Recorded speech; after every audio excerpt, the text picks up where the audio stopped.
Cricket tournament খেলতে গিয়েছিলাম, কিন্তু শেষে দেখছি নদীতে ঝাঁপানো চলছে।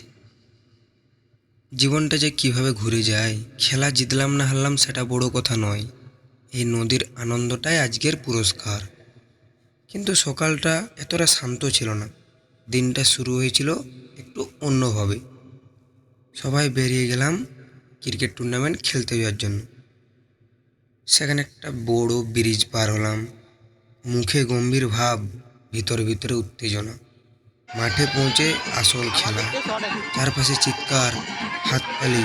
বল আমাদের কথা শুনছিল না, কিন্তু মনে সাহস কমেনি। খেলার মাঝে এক কাপ গরম চা, এই চাটাই এখন আমাদের সবচেয়ে বড় শক্তি। শেষে আবার নদীর ধারে, মেডেল নেই, পুরস্কার নেই, কিন্তু স্মৃতি ভর্তি মন।